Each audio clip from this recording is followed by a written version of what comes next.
Hello दोस्तों, आज मैं सुनाने वाला हूँ बूढ़ा बूढ़ी और 3 शेरों की कहानी। एक गांव में एक बूढ़ा और बूढ़ी रहा करते थे। वे दोनों खेत में फसल उगाकर अपनी जिंदगी गुजारा करते थे। एक दिन वे दोनों बाजार से आलू ले आए खेत में उगाने के लिए। तो जब वे दोनों खेत में आलू लगा रहे थे, तब 3 शेर आए और उन दोनों से कहा कि दादाजी, आप आलू को कच्चा क्यों लगा रहे हैं? आलू को कच्चा लगाएंगे तो उसको उगने में बहुत वक्त लगेगा। आप दोनों एक काम कीजिए, आलू को उबाल के लगाइए। अगर उबाल के लगाएंगे तो एक दिन में ही आलू उगकर तैयार हो जाएगा और कल निकाल सकेंगे और सब्जी बना पाएंगे। तो उन 3 शेरों का बात सुन के बूढ़ा और बूढ़ी बहुत खुश हो गए और फिर वे दोनों ने वैसे ही किया जैसे कि वो 3 शेरों ने कहा था। फिर जैसे ही रात हो गई, वे 3 शेर आए खेत में और सारा उबला हुआ आलू निकाल कर खा गए। और उसके बाद जहाँ जहाँ आलू लगा था वहाँ वहाँ हक दिया और ऊपर से आलू का पौधा लगा दिया। फिर सुबह उठकर बूढ़ा खेत में गया तो देखा सच में आलू के पौधे आ गए। खेत में हरियाली देखकर बहुत खुश हुआ, तो वह जाके अपनी पत्नी को बुलाता है। दोनों देख के बहुत खुश हुए और फिर दोनों घर से फावड़ा लेके खेत में गए आलू निकालने के लिए। फिर जैसे ही वो दोनों ने फावड़ा चलाकर आलू निकालने की कोशिश की तो देखा कि आलू की जगह में वहाँ उनका मल था। तो ऐसे ही पूरा खेत खोद डाला, फिर भी आलू नहीं निकला। वहाँ सिर्फ ऊपर से आलू का पौधा था और अंदर बस उनका मल था।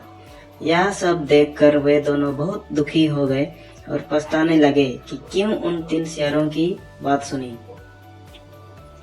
उसके बाद से वो 3 शेर दिखाई नहीं दिए।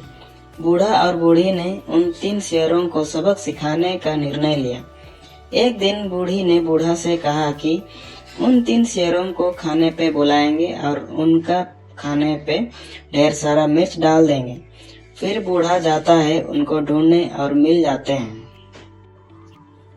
फिर बूढ़ा उनसे कहता है कि तुम लोग को दादी बुलाई है दोपहर के खाने में। फिर वो तीनों सोच में पड़ते हैं कि क्यों अचानक बुलाया होगा। फिर सोचते हैं कि शायद पहले की बात भूल गए होंगे। तो वे सब तैयार हो जाते हैं जाने के लिए और फिर उसके साथ चले जाते हैं। फिर जब घर पहुंच जाते हैं तो बूढ़ी दादी उनको बैठने के लिए बोलती है और फिर खाना परोसती है उनको। और फिर बूढ़ा घर का दरवाजा खिड़की सब बंद कर देता है ताकि कोई भाग न सके। जैसे ही वे लोग एक निवाला खाते हैं वैसे ही बहुत झाल लगता है। तो बोलते हैं, ये तो बहुत झाल है दादी, पानी दे दो। फिर बूढ़ा बड़ा छुरी लेके उनसे कहता है कि चुपचाप खाओ बिना पानी पिए, वरना यही छुरी से तुम सबका पूंछ काट दूंगा। तो वे सब पूरा डर गए और चुपचाप झाल खाना खाने लगे। बूढ़ा ने उनको सारा झाल खाना खत्म करवाया। फिर वे 3 शेर समझ गए कि वे दोनों उन्हें सबक सिखाने के लिए झाल खाना खिलाया।